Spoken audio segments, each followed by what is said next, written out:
Bon, les gars, il faut qu'on écoute, salut les gars, il faut qu'on écoute le patron des patrons, les maîtres des présidents en Afrique.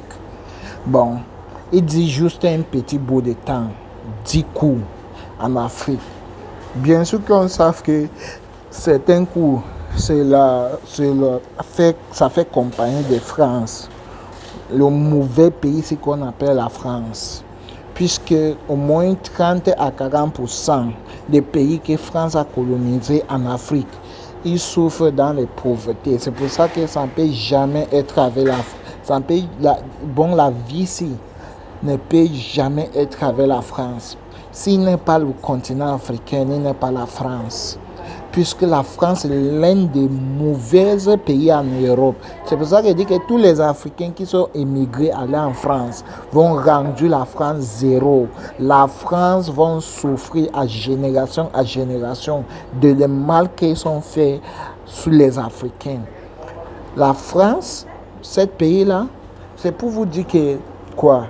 Ça, c'est un maître. Bien sûr que c'est que certains militaires vont venir fâcher quand ils vont voir la vidéo. C'est parce que c'est un maître. Si toi, tu sais que non, tu es fort, hein, tu peux faire aussi ta part de coups dans ton pays. Hein, tu peux être aussi président comme lui. Ce n'est pas qui peut, c'est qui veut. Bon, tu peux le faire. Les gars, partagez la vidéo, c'est écouter Ibrahim Traoré. On ne parle en anglais. Mais c'est pour vous dire quoi? Ibrahim Traoré, c'est un exemple sur certains pays en Afrique que les gens vont copier, puisque nos chefs d'État montrent en Afrique qu'ils ne sont pas avec nous.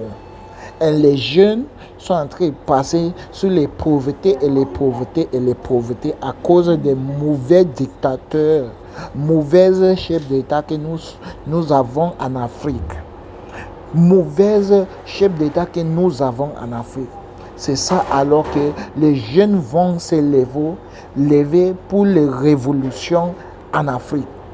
Les gars, il n'est pas de temps. I want you to pause for a moment and think about this number.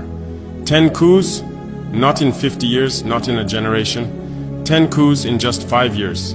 Mali, Burkina Faso, Guinea, Niger, Gabon, Sudan, Chad, and more attempts we are not even allowed to discuss openly. Every time it happens, the same voices rise. They say Africa is unstable. They say Africans do not understand democracy. They say we are allergic to civilian rule. But no one asks the real question. Was democracy ever real here in the first place? Because what we were given was not power in the hands of the people. It was elections without sovereignty, ballot boxes guarded by foreign interests, presidents who spoke the language of their people during campaigns, then answered to outsiders once elected. For decades, Africans voted and voted again, yet our resources kept leaving, our debts kept growing, our armies stayed under-equipped, our youth kept migrating, our currencies stayed controlled, our futures stayed negotiated in rooms we were never invited into.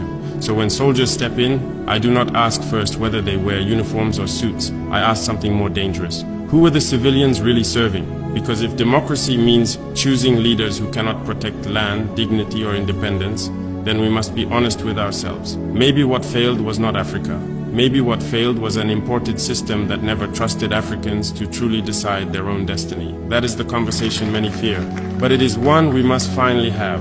For many years, I listened carefully when Africa was lectured about democracy. I listened when they told us to hold elections on schedule, to respect procedures, to follow models designed far away from our villages and cities. We were told that if we followed these rules, stability would come, development would follow, dignity would return. But I want to speak honestly now. What they called democracy in Africa was often a performance, not power. The people voted, yes, but the decisions that shaped our economies, our currencies, our security, and our future were already decided elsewhere. The ballot box existed, but sovereignty did not. I ask you to remember what life looked like under so-called democratic governments. Gold was extracted, yet communities around the mines remained poor. Cotton was exported, yet farmers stayed trapped in debt. Soldiers wore uniforms, yet lacked basic equipment.